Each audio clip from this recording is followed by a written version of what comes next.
بسم الله الحمد لله والصلاة والسلام على رسول الله. السلام عليكم ورحمة الله وبركاته. dhalinyaro farxadda iyo waji furnaanteeda ka muuqataay waa arrin aad iyo aad dhiirigelin u leh dhalinyaro meel kastoo joogtana waa sidaas. waxaan leeyahay hambalyo macallinka Soomaaliyeed meel kastoo uu ka joogo dalka. waxaan leeyahay hambalyo, waa maalintii macallinka, waa maalin weyn oo runtii taariikhna leh xusuusna la waaye. kumanaanka arday ee maanta meeshaan isugu timiday macallimiintoodii iyo kumanaanka kale boqolaalka kun ee kale ee maxaan ku raad dalka ku baahsan ee meel kasta joogtaay maanta waa maalin farxadeed, waa maalintoodii, waa maalintii xafladda lagu xusayo macallinka Soomaaliyeed. waxaan leenahay macallinka hambalyo meel kasta uu joogo. macallinka muhiimadda uu leeyahay oo wada garanaysaan. dhallinyaroy intiina i hor taagan hadda saacaddaas ee garoonka istaadium Muqdisho joogta, macallimiintii waa idinka, wasiiradii berrina waa idinka, madaxweynihii berrina adinkoo idinku dhex jiraa.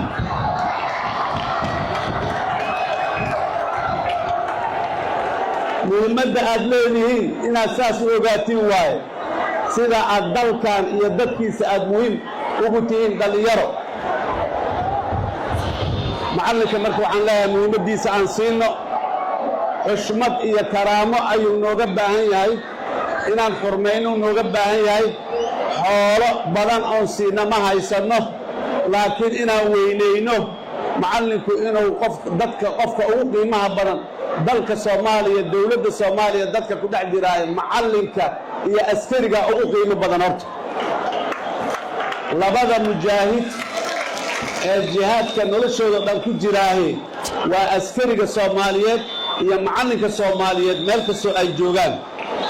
sidaas daraaddeed ardada dardaaranka ugu weyn oo waxay tahay in ay macallimiintooda ixtiraamaan, ka dambeeyaan, dhegaystaan. ma aha laba lagu daray afar bas inay ka bartaan akhlaaqiyaadka iyo edabta iyo maxaa dhaqanka suuban iyo berri markuu weynaado mas-uuliyadda u noqon lahay inay ka bartaan waay. dowladda federaalka ee Soomaaliya waxa ay ballan qaaday 10 kun oo macallin in ay ku soo biirinayso bahda waxbarashada. 10 kun oo macallin 6 kun oo ka mid ah ayaa hadda shaqada ku jirta. wasaaradda xukuumadda guud ahaan oo Prime Ministerku ugu weyn yahay iyo golihiisa wasiirada, wasiirka iyo hogaamiyaha wasiiradiisa waa in si degdega loo dhammaystiraa tirada macallimiinta aan ballan qaadnay oo dugsiyadoodiina loo diyaariyaa.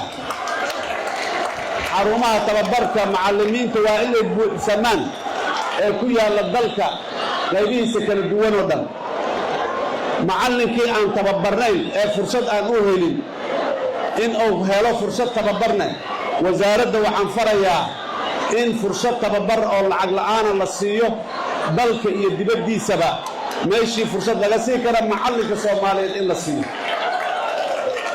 kuwa wasaaraddu ay tababartayna tababarka sii sarreeya in la siiyo sidaas daraaddeed kuma filna 10 kun oo macallin kuma filna laakiin waa bilow haddii teeram kasta iyo sanad kasta aan intaasoo macallin ku soo kordhino waan gaaraynaa maalin macallimiin ugu filan aan yeelano waana yeelanaynaa iskuulaadka waa dhisaynaa tiradooda waa badinaynaa korontaa loo yeelayaa biyaa loo yeelayaa haddii alla yidhaa ardayga iskuulka intuu joogo inuu qada cunaa laga shaqaynayaayoo dowladdu ku mashquulsan tahay intaasoo wanaag ah Soomaaliya inay horumarto ardayda Soomaaliyeed jawi fiican oo ardayda la midka ah caalamka horumaray ku nool ay ku nool yihiin ay wax ku bartaan inay ku noolaadaan ay wax ku bartaan aan rabnaa haddii alla yidhaa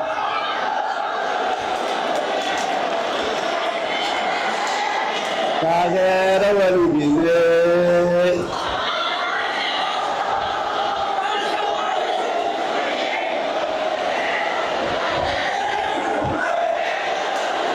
waa mahadsantihiin farxaddiinna iyo raynraynta aad waddaan waa wax aad iyo aad u weyn waxaan leeyahay macallinka Soomaaliyeedna intaasaa xurmo iyo deeqba ugu filan in la ixtiraamaayo ardadiisii bannaanka u taagan tahay weynaynayso macallinkana intaasaa ugu filanba wax walbaana kala weyn dhalinyaro waxaan leeyahay macallinka Soomaaliyeed ha noolaado macallinka Soomaaliyeed ha noolaado macallinka Soomaaliyeed ha sharafaysnaado macallinka Soomaaliyeed karaamaha u sanaato guulaysta adika sharaf yeesha waa mahadsantihiin